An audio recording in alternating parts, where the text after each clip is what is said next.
el ángel no vino a evangelizar a Cornelio, ¿verdad? Y le dijo, oh, tú escuchaste de Jesucristo y todo esto. No, le dijo, ve, porque había un hombre que sabía.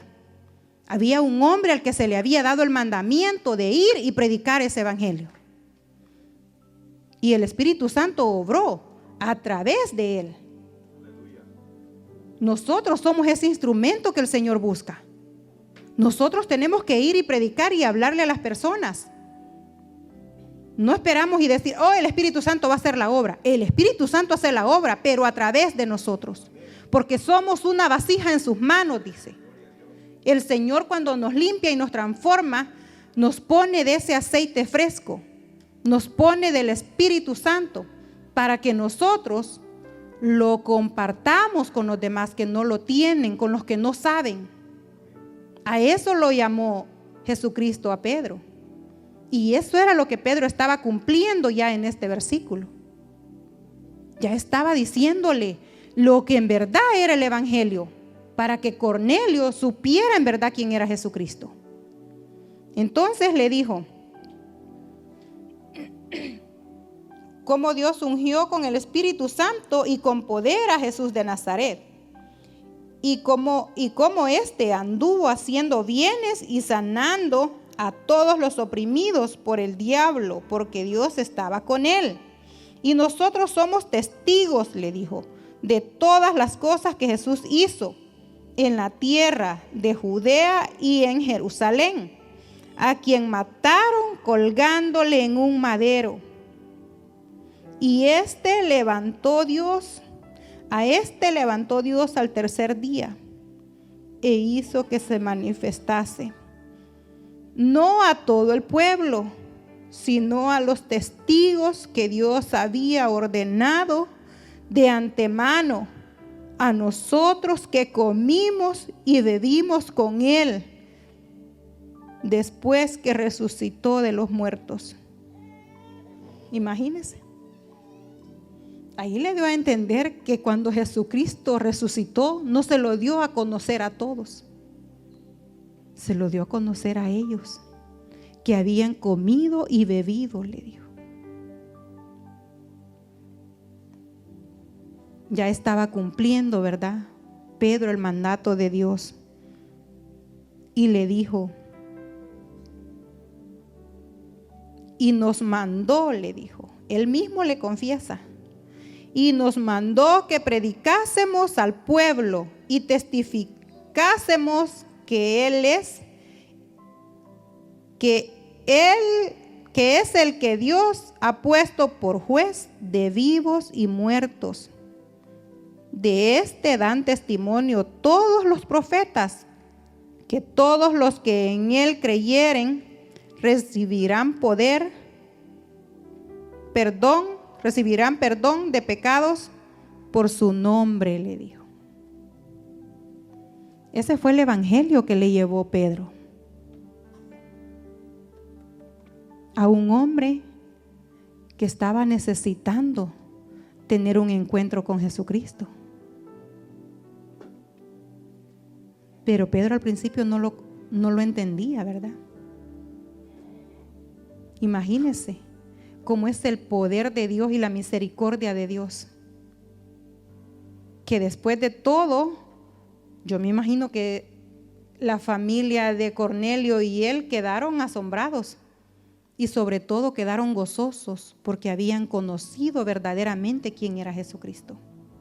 De la boca del que anduvo con él, de la boca de un testigo que estuvo ahí viendo y viviendo muchas aflicciones que nuestro Dios pasó. Y por eso dice que el evangelio no se queda en que Jesucristo murió. El evangelio que nosotros tenemos que predicar es que Jesucristo resucitó, porque Él no quedó en esa tumba. Él resucitó al tercer día y nos dio vida eterna, dice. Ese es el evangelio que tenemos que predicar a todas las personas, que Jesucristo sí murió, pero lo más importante fue que resucitó y que ahora está a la diestra de Dios Padre, dice, ¿verdad?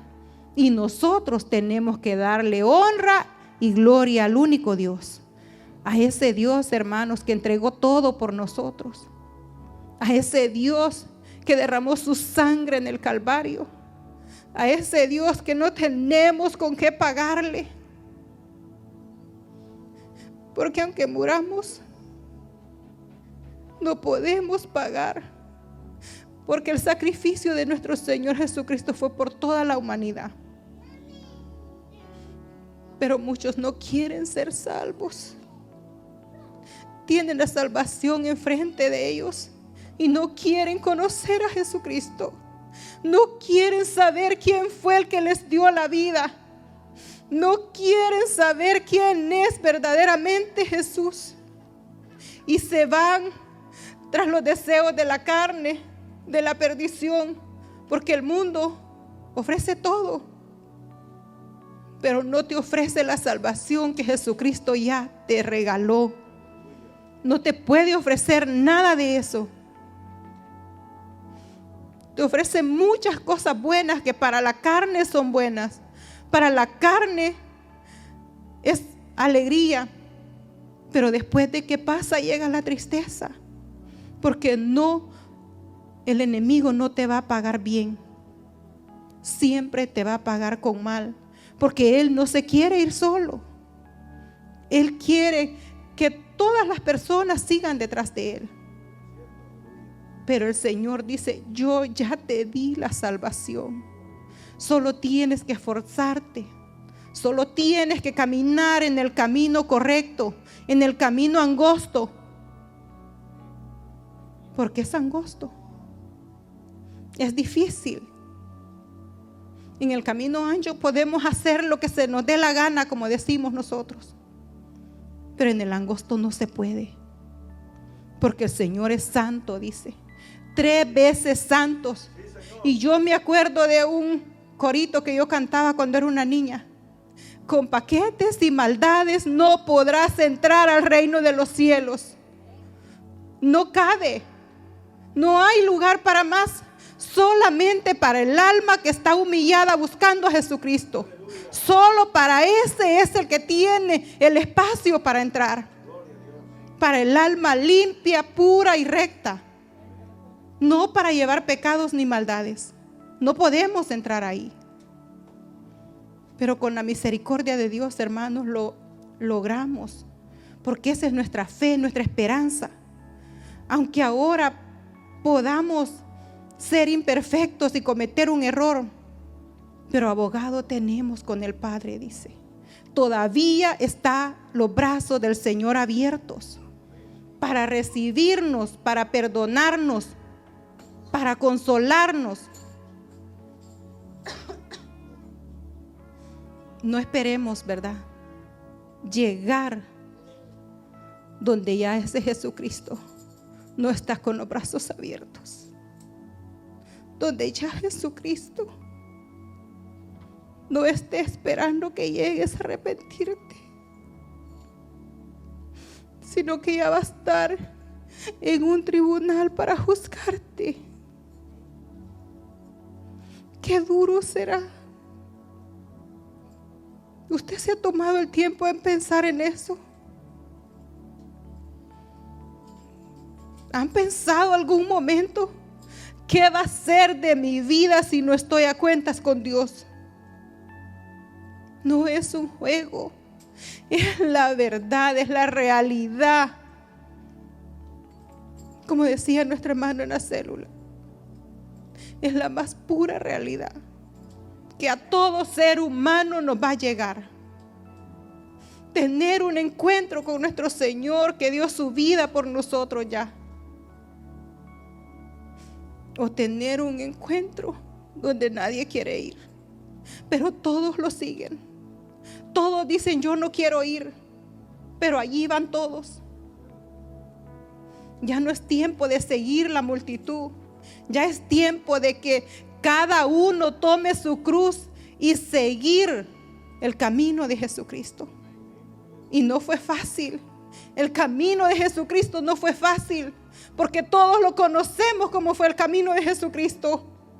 Él no anduvo viviendo como vivimos ahora nosotros. Anduvo sufriendo, anduvo desesperado. Él anduvo con un corazón siempre pensando en que quería rescatar a su pueblo. Y nosotros ahora vamos, venimos, nos acostamos y todo bien, gracias. Sin ponernos a pensar qué será de mi alma, qué será de mí. Todavía estamos a tiempo. Los que ya conocemos el Evangelio, sigamos adelante. Y los que no lo han conocido, todavía es tiempo que lo conozcan. Todavía es tiempo. No esperen llegar al tribunal de Cristo, porque allí yo no quiero ir. Yo quiero ir cuando Él me diga: vení. En lo poco me fuiste fiel y en lo mucho te pondré. Ahí es donde todos nosotros tenemos que anhelar estar. No esperando otra cosa. Tenemos que ser rectos, con defectos, porque en la palabra nos damos cuenta que a unos discípulos que les enseñó cara a cara tenían defectos, tenían cosas, tenían errores. Y nosotros, por su grande misericordia, imagínense cómo el Señor hizo todo esto. Le puso una visión a un hombre y le puso otra visión a otro hombre, para que su palabra se cumpliese, para que su palabra pudiera dar frutos, para que lo conocieran quién era Jesucristo. Y toda la casa de Cornelio dice que le conoció. En verdad le conocieron. Ya no solo daban limosnas, no solo oraban. Hubo un cambio. Hubo algo en sus corazones que cambió definitivamente y se dieron cuenta del encuentro con Jesucristo. A través de Pedro, dice. Toda la palabra del Señor, hermanos, es la más realidad que podamos encontrar. Leamos la Biblia. Yo no le voy a decir soy una lectora. Es más, yo le digo al Señor: ayúdame a retener lo que leo.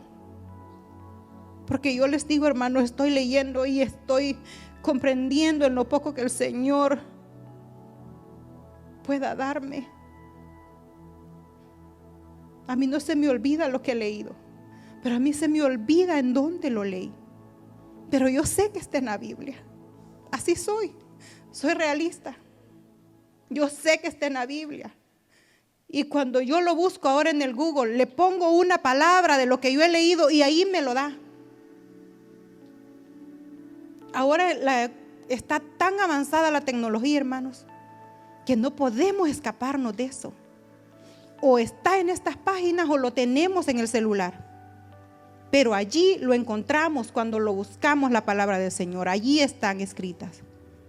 Porque pueden pasar muchos años y la palabra del Señor va a seguir existiendo por los siglos de los siglos, dice. Porque su palabra no pasará nunca. Nunca pasará. Esta es la palabra del Señor. Porque permanecerá para siempre, dice. Amén. Así tenemos que ser siempre, ¿verdad? Con una visión para salvarnos, con una visión para que nos traiga esa salvación eterna, de conocer más y más a nuestro Dios. Y como hijos de Dios, tener esa visión para aclarar nuestros pensamientos, que todos somos iguales, que Dios no hace acepción de personas. No importa en el fango donde otro se pueda encontrar. Por ese también el Señor dio su vida. Y no lo podemos hacer a un lado. Tenemos que buscar simplemente la manera como hablarle. Pedirle la dirección a Dios de cómo hablar con esa persona. Y el Señor va a abrir una puerta a través de su Santo Espíritu. Así como abrió las puertas a estos dos hombres. Uno para que conociera y el otro para que siguiera predicando el mensaje de nuestro Dios. Amén. Eso es lo que el Señor busca de cada uno de nosotros. Que le busquemos, porque no hay otro Dios, solamente uno. Y ahora que está como un abogado, tenemos las puertas abiertas para entrar, dice, confiadamente a ese trono que por gracia nos es dado. No esperemos que se convierta en un juez,